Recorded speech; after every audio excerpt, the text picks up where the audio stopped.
बाट परिवर्तन शर्मा। हामी हरेक महिनाको विद्यालय गतिविधि लिएर यहाँहरू माझ उपस्थित हुने गर्दछौँ।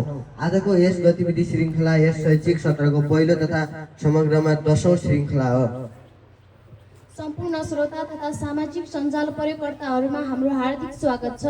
आज मिति 2082 साल जेठ महिनाको 1 गते बिहीबार, तदनुसार मे 15 तारिक 2025 जेठ कृष्ण तृतीया तिथि नेपाल सम्मत 1145 सुरु गरौँ मुख्य गतिविधिहरूबाट।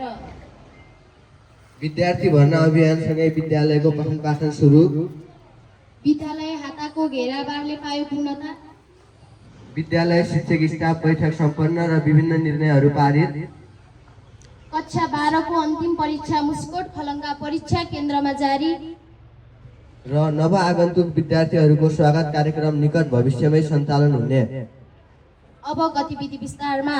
नेपाल शिक्षक महासङ्घको आह्वानमा भएको राष्ट्रिय व्यापी हडतालका कारण वैशाख 2 गतेदेखि सञ्चालन हुने विद्यार्थी भर्ना अभियान प्रभावित भई ढिला गरी यस विद्यालयमा वैशाख 18 गतेदेखि सुरु हुनको साथै सार्वजनिक बिदाका दिनमा समेत विद्यालय सञ्चालन गरी नियमित पठन पाठन सुरु गरिएको छ।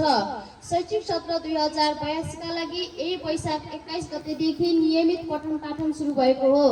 यस विद्यालयमा हालसम्म कक्षा 1-5 सम्म 77 जना, कक्षा 6 मा 35 जना, कक्षा 7 मा 41 जना, कक्षा 8 मा 45 जना, कक्षा 9 मा 74 जना र कक्षा 10 मा 72 जना विद्यार्थीहरू भर्ना भई पठन पाठनमा सहभागी भएको र अझै विद्यार्थीहरू भर्ना हुने क्रम जारी रहेका प्रधानाध्यापक सुन्दरलाल बुढाथोकीले जानकारी दिनुभएको छ।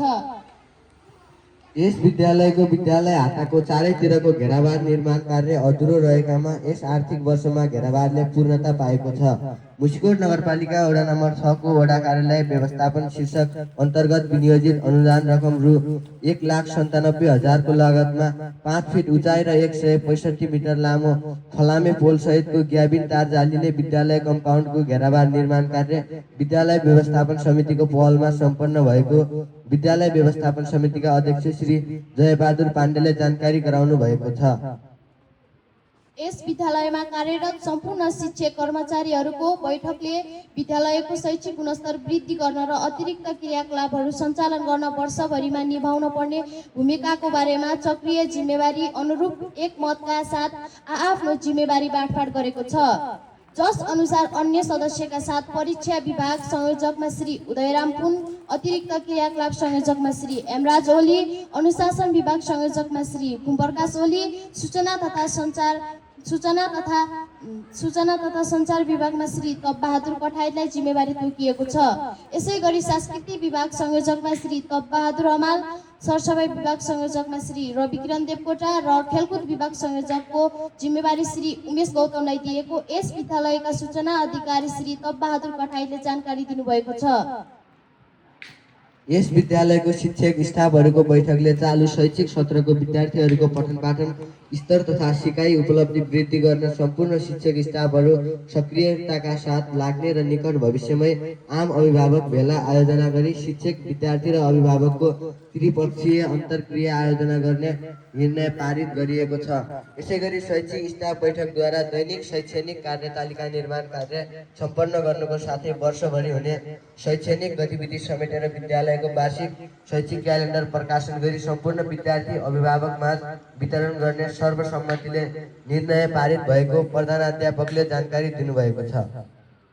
मुसिकोट नगरपालिका स्तरीय मेयर कप तथा अतिरिक्त क्रियाकलाप अन्तर्गत अङ्ग्रेजी निबन्ध प्रतियोगितामा मावि झुल्केले तृतीय स्थान हासिल गर्न सफल भएको छ।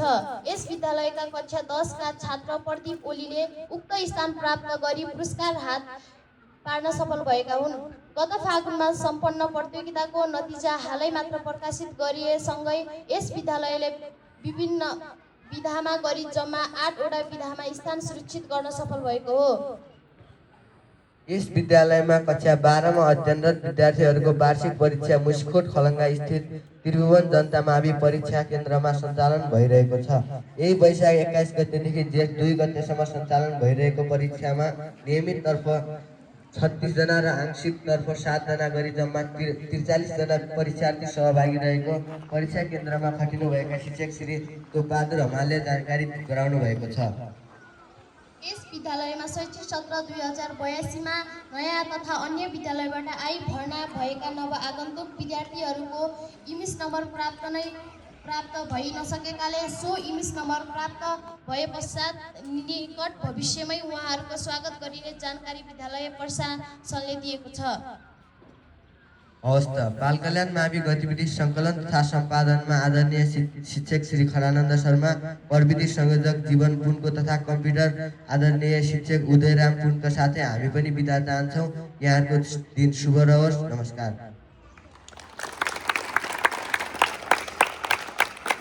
धन्यवाद भाइ बहिनीहरूलाई।